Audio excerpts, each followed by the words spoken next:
तो हम बात कर रहे थे परिवार की विशेषताएं या लक्षण की प्रकृति की। उसमें दो भागों में मैंने इनको बांटा हुआ है, सामान्य और विशिष्ट। लक्षण दो प्रकार के हैं, सामान्य और विशिष्ट।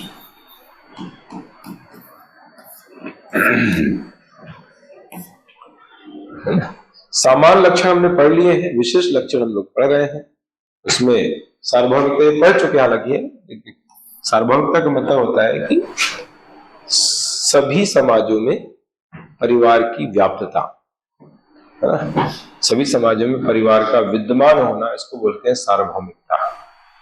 मैंने आप लोगों को पिछली क्लास में बताया था कि जब टफ पेपर आएगा तो ऐसे भी क्वेश्चन बनेंगे, क्योंकि सोशियोलॉजी जब सब्जेक्ट पढ़ते थे तो उसमें आता था कि परिवार एक सार्वभौमिक संस्था है, इस कथन को समझाइए। परिवार एक सार्वभौमिक संस्था है, इस कथन को समझाइए, यानी परिवार हर समाज में विद्यमान। ऐसा कोई समाज नहीं है जिसमें परिवार नहीं पाया जाता हो। यहां तक कि पशुओं में भी परिवार देखे गए, ऐसा विचारकों का कहना है। मैंने आप लोगों को इसमें स्टेटमेंट भी बताया था। रेड क्लिफ ब्राउन का कहना है कि परिवार एक ऐसी संस्था है जो हर समय, हर देश में, हर काल में विद्यमान रही है। रेड क्लिफ ब्राउन ने ऐसा कहा है। मैलोविस्की का ऐसा कहना है कि परिवार एक ऐसी संस्था है जिसे व्यक्ति पशुवत जीवन से अपने साथ लाया है ना। पशुवत जीवन जब जीवन व्यतीत करता था तब से लेकर के आज तक परिवार विद्यमान रहे हैं, ये मैलोविस्की ने ऐसा कहा है ना। मर्डाव, इसका भी मैंने जिक्र किया था। मर्डाव जो विचारक हुए हैं, उन्होंने 250 समाजों का अध्ययन किया और उन्होंने बताया कि उन्हें कोई ऐसा समाज नहीं मिला जो परिवार से विहीन हो, जिसमें परिवार विद्यमान ना रहा हो। इस तरह के कुछ विचारकों के आपको बताना पड़ेंगे अगर क्वेश्चन ऐसा आ जाता है कि परिवार एक सार्वभौमिक संस्था है। ठीक है, तो ये है सार्वभौमिक। भावनात्मक आधार, ये भी मैंने बताया हुआ है कि भावनात्मक आधार का मतलब होता है परिवार के जो सदस्य हैं आपस में इमोशंस से जुड़े रहते हैं, भावनाओं के साथ जुड़े रहते हैं, और परिवार के सदस्यों में जो रिश्ते होते हैं वो अटूट होते हैं। अटूट क्यों होते हैं? अटूट का मतलब जो टूटते नहीं है, जिसमें टूट ना हो, उसको बोलते हैं अटूट रिश्ते। तो अटूट रिश्ते होने के कारण होना, उसका कारण है भावनात्मक आधार, है ना। इमोशंस जो है बहुत ज्यादा होते हैं एक दूसरे के प्रति, भाई बहन के प्रति, बहन बहन के प्रति, भाई भाई के प्रति, माता पिता के प्रति, है ना, माता पिता और संतानों के प्रति। ये भावनाएं जो है बहुत गहरी होती हैं और इसी वजह से जो है हमारे जो रिश्ते होते हैं वो बहुत गहरे होते हैं, अटूट होते हैं, उनमें वो टूटते नहीं। रचनात्मक प्रभाव परिवार का जो है बच्चों पर, परिवार के सदस्यों पर एक रचनात्मक प्रभाव होता है। मैंने आपको बताया था कि परिवार का जिस तरह का वातावरण होता है वैसा ही जो है बच्चों में आ जाता है। बच्चे वैसा भी ऐसे करने लग जाते हैं। अच्छा वातावरण है, सकारात्मक वातावरण है, तो बच्चे जो है उनका व्यवहार सकारात्मक होता है, उनका बोलचाल अच्छा होता है, हेल्पफुल होता है। अगर नकारात्मक वातावरण है, परिवार के लोग जो है एक दूसरे की जो है बुराई करते हैं या दूसरे का अच्छा नहीं सोचते हैं, दूसरे के खिलाफ जो है काम करते हैं, तो उस तरह का उनका वातावरण हो जाता है, वैसे भी बच्चे बन जाते हैं। ठीक है, तो ये है रचनात्मक प्रभाव। मैंने आप लोगों को बताया था, देखो इस तरह कोटेशन आते हैं। मैंने कल भी इसके बारे में बताया था कि अरस्तु ने कहा है कि परिवार व्यक्ति की प्रथम पाठशाला है।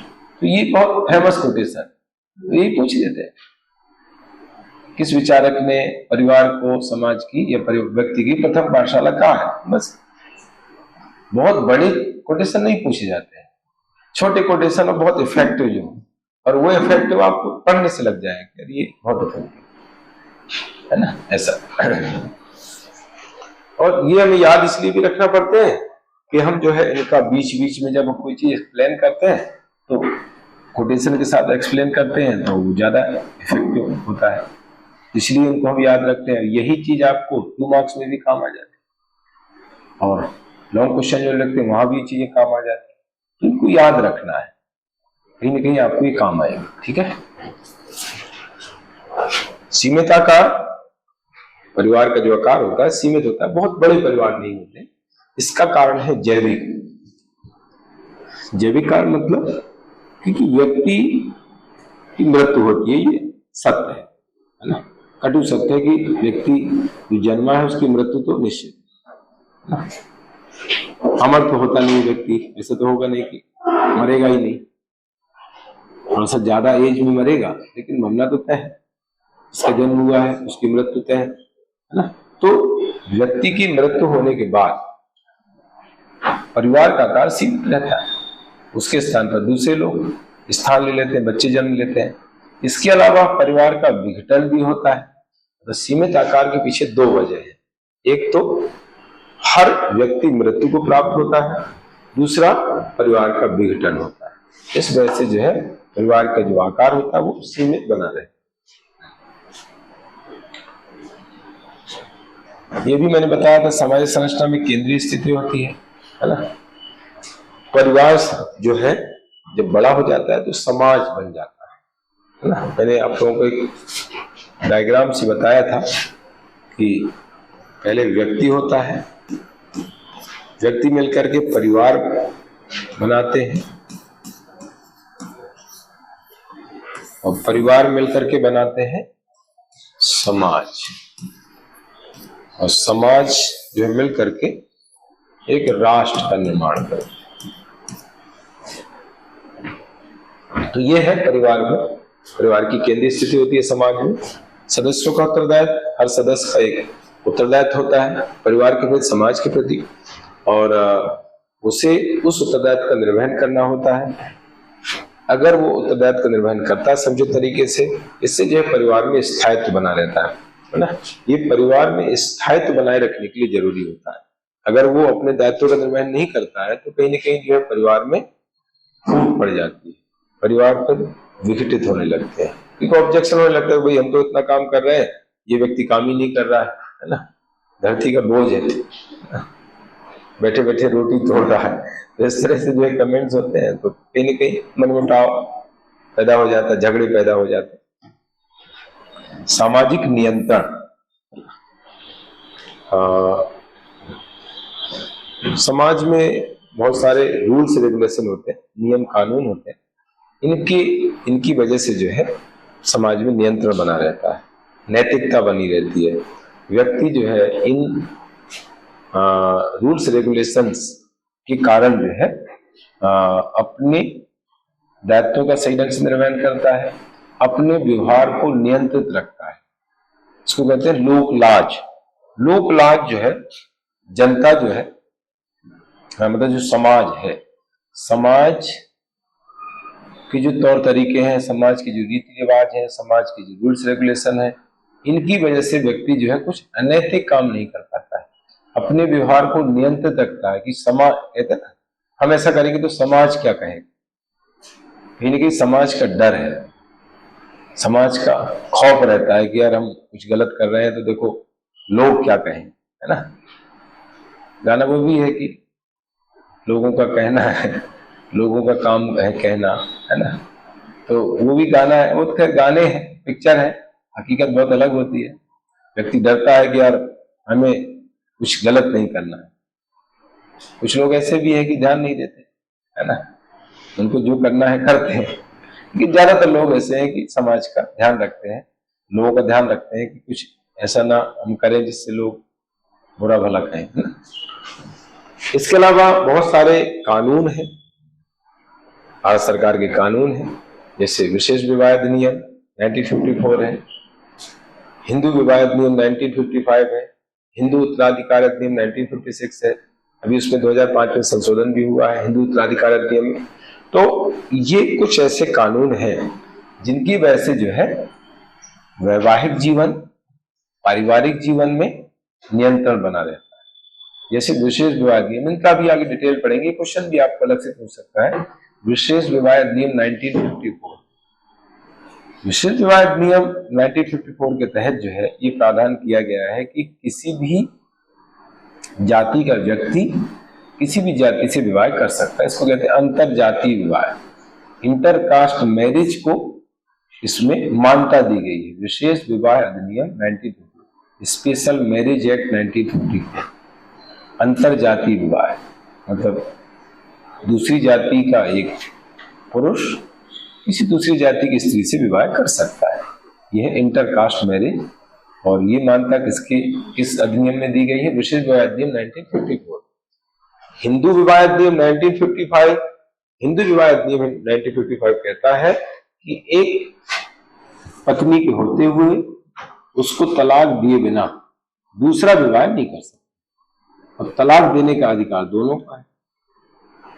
स्त्री भी तलाक दे सकती है, पुरुष भी दे सकता है, और तलाक दोनों की सहमति से होगा, है ना। पुरुष तलाक खूब देना चाह रहा है, लेकिन स्त्री जो उसकी पत्नी है वो तलाक देना ही नहीं चाह रही है, वो सिग्नेचर ही नहीं कर रही है, तो आप क्या करोगे, है ना। एक पुरुष है या महिला है, कोई भी, वो चाहती है चाहता है कि भाई मुझे दूसरा विवाह करना है, तो उसके चाहने से नहीं होगा। खूब चाहे लेकिन नहीं होगा। क्यों नहीं होगा? क्योंकि तलाक देना पड़ेगा उसके पहले, और तलाक दोनों की सहमति से होगा। अरे बाप रे, ये क्या होगा? तलाक जो होगा वो दोनों की सहमति से होगा। पति ने बोल दिया कि मुझे तलाक देना है, और उसने जो है कोर्ट से भिजवा दिया, और पत्नी जो है तलाक दे नहीं रही है, सिग्नेचर करना पड़ेगी ना उसको, तो कुछ नहीं हो सकता। ये हिंदू विवाह है 1955। इसमें हिंदू जो स्त्रियां हैं उनके अधिकारों को सुरक्षित रखा गया, वैवाहिक अधिकारों को सुरक्षित रखा गया। जैसे मुस्लिम समाज में ट्रिपल तलाक था, अब ट्रिपल तलाक हालांकि अब असंवैधानिक हो गया, 2019 में इसको असंवैधानिक घोषित कर दिया गया है।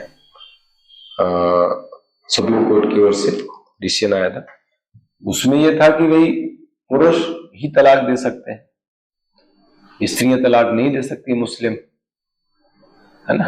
और तलाक, ट्रिपल तलाक में ये था कि भाई चलते फिरते फोन पर ही बोल दो तलाक तलाक तलाक, हो गया तलाक। मैसेज कर दो, टेक्स्ट मैसेज कर दो, व्हाट्सएप कर दो, तलाक तलाक तलाक, हो गया, चलते फिरते तलाक। लेकिन स्त्रियां ऐसा नहीं कर सकती थी, पुरुष ही कर सकते। तो अब ये कहां कानून है? इसको संवैधानिक घोषित किया गया सुप्रीम कोर्ट के द्वारा। इसको कहते हैं तलाक विद्दत कहा जाता था। ट्रिपल तलाक को तलाक विद्दत बोला जाता। तो इस तरीके से व्यवस्था थी, अब वो खत्म कर दी गई। हिंदू धर्म में पहले से ही था कि भाई दोनों को तलाक देने का अधिकार सिर्फ पुरुष को नहीं है, महिलाओं को भी है, और उसके बिना विवाह नहीं कर सकता दूसरा। हिंदू मुस्लिम पर्सनल लॉ में ये है कि 4 विवाह कर सकता है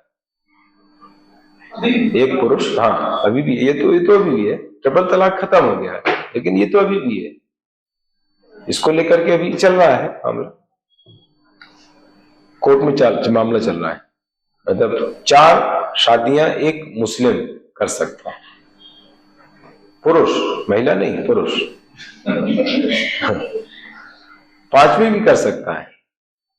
5वीं करने के लिए उसको 4 में से 1 को तलाक देना पड़ेगा। 4 में से 1 को तलाक देगा तो 5वीं कर लेगा।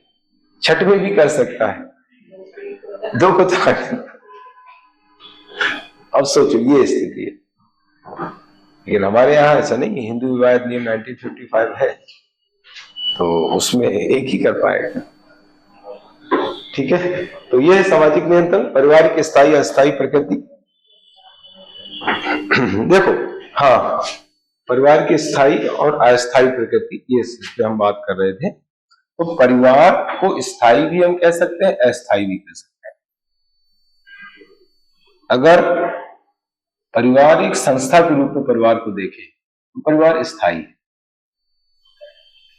है ना, क्योंकि परिवार तो हमेशा है, परिवार समाप्त नहीं होता। परिवार के सदस्य हैं, अगर उनकी डेथ हो जाती है तो परिवार समाप्त हो जाएगा, लेकिन एक संस्था तो बनी हुई है, तो एक संस्था के रूप में परिवार स्थायी है।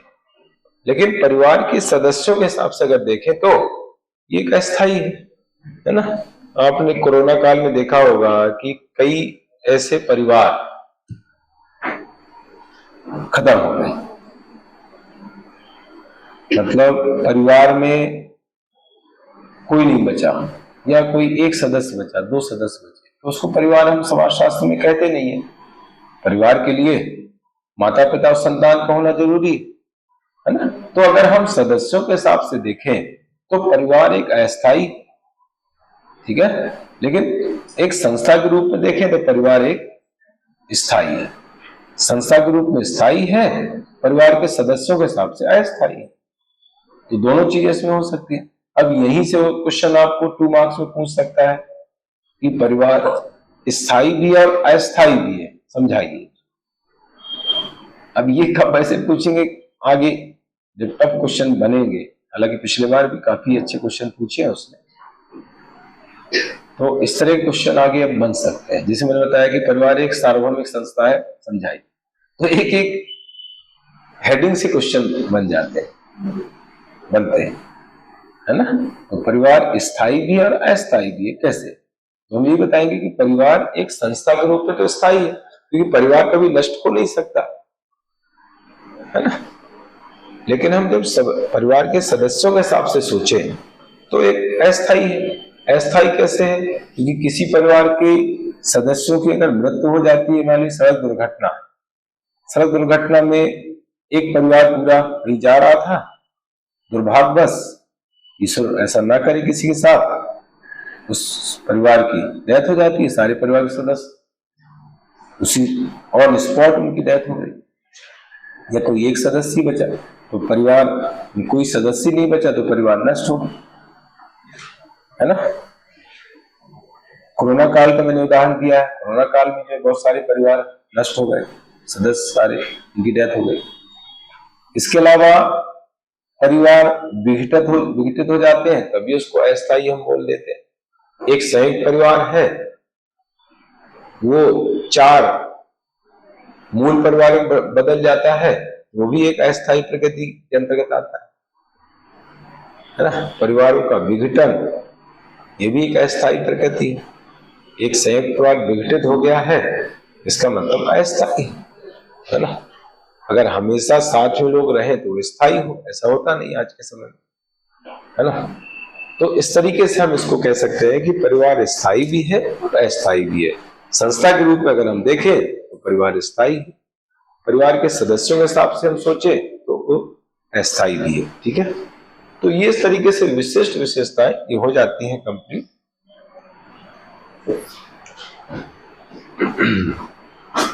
फिर जो है उत्पत्ति के सिद्धांत है, ये ज्यादा इंपॉर्टेंट नहीं है, ये तो मैंने ऐसे ही समझने के हिसाब से, कभी रेयर केस में कोई क्वेश्चन आ जाए तो उस हिसाब से मैंने यहाँ पर मेंशन किया। वैसे ये बहुत बड़ा टॉपिक है, एक एक जो सिद्धांत है उनमें काफी डिटेल करना होता है। जब हम सोशियोलॉजी एंथ्रोपोलॉजी दोनों में था ये टॉपिक, परिवार विवाह नातेदारी, तो उसमें जब पढ़ते थे काफी डिटेल में पढ़ते थे सिद्धांत, उत्पत्ति समय सिद्धांत। लेकिन यहाँ पर मैंने शॉर्ट में बताया है क्योंकि बहुत ज्यादा इंपॉर्टेंट नहीं है।